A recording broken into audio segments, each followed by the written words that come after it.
नमस्कार दोस्तों। आज की इस वीडियो में हम बात करने वाले हैं कुछ ऐसे लोगों के बारे में जिन्होंने कुछ अलग तरीके से जेल से बाहर निकलने का रास्ता खोज निकाला और अपने नायाब तरीकों से जेल तोड़ के सबको हैरान कर दिया। तो दोस्तों, आप लोगों ने ऐसी मूवीज ज़रूर देखी होगी जिसमें हमारे हीरोज अपने फुल प्रूफ प्लानिंग के थ्रू जेल से बाहर निकलते हैं। यह सब देख के हम बहुत ही ज़्यादा एक्साइटेड होते हैं। तो दोस्तों, आज की इस वीडियो में मैं उन्हीं कुछ ऐसी सच्ची घटनाओं के बारे में बात करूंगा जिसमें इन कैदियों ने कुछ ऐसे तरीके से जेल से बाहर अपने आप को निकाला कि लोग देख के हैरान हो गए। तो दोस्तों, अब हम अपनी पहली कहानी की तरफ बढ़ते हैं। यह स्टोरी है अल्काट्राज जेल की, जो कि कैलिफोर्निया के सैन फ्रांसिस्को के तट से दूर अल्काट्राज आइलैंड पे स्थित है। तो दोस्तों, यह एक ऐसी जेल है जहां से भाग पाना नामुमकिन है। पहली बात तो यह है, यहाँ की सिक्योरिटी इतनी ज़्यादा टाइट है, इतनी ज़्यादा हाई सिक्योरिटी है कि इनको चकमा देना नामुमकिन है। अगर बाई चांस किसी ने इस सिक्योरिटी को चकमा दे भी दिया तो भी इस जेल से भाग पाना नामुमकिन है, क्योंकि यह जेल एक आइलैंड के आसपास स्थित है। मतलब कि इसके चारों तरफ पानी ही पानी है, जिसकी वजह से अगर कोई कैदी इस जेल से भाग भी जाता है तो भी वो समुद्र के किनारे जाके फंस जाएगा और वो ज़्यादा दूर तक नहीं जा पाएगा। और जो वहाँ के पुलिस वाले हैं वो उन कैदियों को आसानी से पकड़ लेंगे, क्योंकि उन पुलिस वालों के पास सारी चीज़ें हैं, जैसे कि नाव और दूसरे हथियार, जिसके थ्रू उन कैदियों को आराम से पकड़ा जा सकता है। तो दोस्तों, ये जो जेल होते हैं ये इसलिए ऐसे आइलैंड पे होते हैं ताकि कोई भी कैदी यहाँ से भाग ना सके और उसका भागना नामुमकिन हो जाए। लेकिन इस नामुमकिन को भी मुमकिन इसी जेल में रहने वाले 3 कैदियों ने कर दिखाया। इनमें से जो इस प्लानिंग का मास्टरमाइंड था उसका नाम था फ्रैंक मॉरिस, और बाकी 2 और कैदी थी जो कि भाई थे और उनके नाम थे जॉन एंगलिन और क्लेरेंस एंगलिन, जो कि इस जेल में भागने में सफल हुए। तो दोस्तों, इन्होंने जेल से भागने के लिए क्या किया कि सबसे पहले फ्रैंक मॉरिस ने अपने दोनों साथियों को लोहे की रॉडें इकट्ठा करने के लिए बोला, जो कि ड्रिल बिट की तरह यूज हो पाए। फिर इन्होंने वैक्यूम क्लीनर का जुगाड़ किया और उसमें ड्रिल बिट को फिट कर दिया, जो कि एक ड्रिल मशीन की तरह काम करने लग गया। यह ड्रिल मशीन बहुत ही ज़्यादा इफेक्टिव तो नहीं था, पर फिर भी काम चलाऊ था। इन्होंने इस ड्रिल मशीन का यूज़ करके दीवार पे छेद करना शुरू किया। पहले तो इस काम में काफ़ी मुश्किल आ रही थी, क्योंकि जब भी वो ड्रिल मशीन का यूज़ करते थे तो बहुत ही ज़्यादा शोर होता था, जिससे ये डर होता था कि कहीं पुलिस वालों को या किसी को भी पता ना चल जाए इस प्लानिंग के बारे में। तो इन्होंने क्या किया, एक ऐसे टाइम पे ड्रिल मशीन का यूज़ करना शुरू किया जिस टाइम सारे लोग बिजी रहते थे। तो उन्होंने उस टाइम दीवार पे छेद करना शुरू किया और ये काम धीरे धीरे काफ़ी टाइम तक चलता रहा।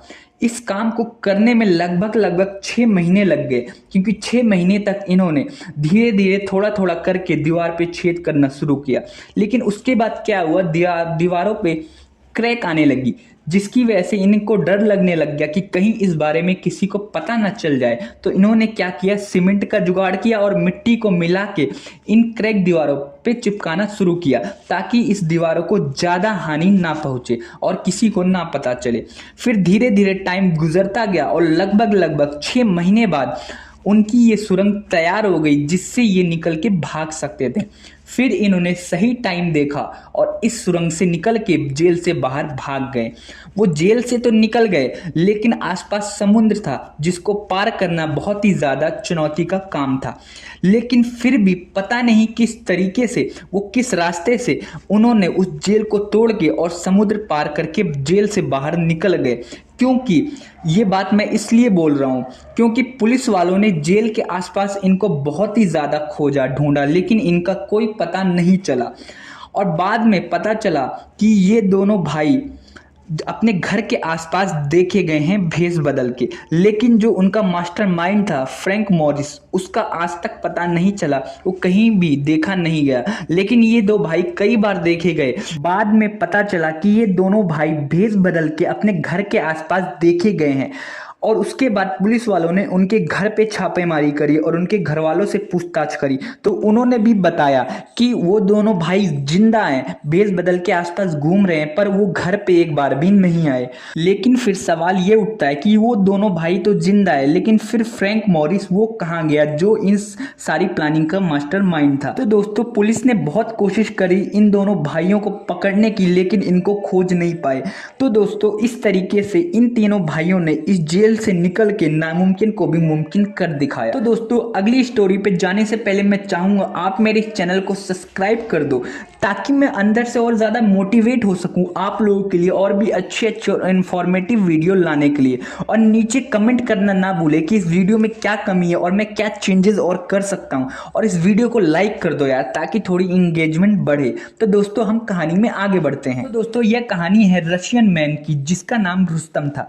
इसे इस जेल में चोरी करने के आरोप में रखा गया था और उस समय इसकी एज लगभग 25 वर्ष थी। इसका दिमाग बहुत ही ज़्यादा तेज था। इसने सोचा कि किस तरीके से मैं इस जेल से अपने आप को बाहर निकालूं, क्योंकि ये जेल बहुत ही ज़्यादा हाई सिक्योरिटी वाली थी और इस जेल से निकलना नामुमकिन था। तो इसने क्या किया, इसके लिए सबसे पहले इसने पूरे जेल में घूमना शुरू किया, सारी चीज़ों को देखा कि मैं किस तरीके से जेल से बाहर निकल सकता हूँ। तो इसको एक आइडिया आया। इसकी जो बॉडी थी बहुत ही ज़्यादा फ्लेक्सिबल थी। तो इसने क्या किया, जहाँ से कैदियों को भोजन दिया जाता है सेल के अंदर, तो उसने सोचा क्यों ना मैं इसके अंदर से बाहर निकलने की कोशिश करूं। तो इसके लिए इसने क्या किया, अपने आप को उस होल से बाहर निकालने की कोशिश करने लग गया, लेकिन वो कई बार असफल हुआ। बहुत ही बार कोशिश करी अपने आप को उस होल में फिट करके बाहर निकालने की, लेकिन वो बाहर नहीं निकल पाया। लेकिन धीरे धीरे कोशिश करते करते वो इस चीज़ में कामयाब हुआ और उसने अपने आप को उस होल से बाहर निकालने में सफलता पाई और वो उस होल से बाहर निकल गया। अपने आप को होल से बाहर निकालने के लिए उसने क्या किया, अपने शरीर के कपड़ों को निकाल दिया और वो पूरी तरह से नंगा हो गया। और फिर उसके बाद वह उस होल से बाहर निकल गया। उसके बाद उसने कपड़े पहने और नॉर्मल जैसे सभी लोग चलते हैं नॉर्मल होके वो बाहर निकल गया जेल से, और किसी को पता भी नहीं चला। तो दोस्तों आप सोचिए कि जेल से बाहर निकलने के लिए कैदी किस तरह से और किस तरीके से सोचते हैं और अपने आप को जेल से निकालने में भी कामयाब हो जाते हैं। तो दोस्तों इस वीडियो को ख़त्म करते हैं, आज के लिए बस इतना ही। नीचे कमेंट करके बताइए आपको और किस टाइप की वीडियो चाहिए, किस चीज़ के बारे में आप जानना चाहते हैं। मैं उस पर फुल रिसर्च करके आप लोगों के लिए वैसी वीडियो लाने की कोशिश करूंगा। जाने से पहले मैं चाहूँगा आप लोग इस चैनल को सब्सक्राइब कर दो, ताकि मैं अंदर से मोटिवेट हो सकूं और आप लोगों के लिए और भी बेहतरीन वीडियो बना सकूं। वीडियो देखने के लिए आपका बहुत बहुत शुक्रिया।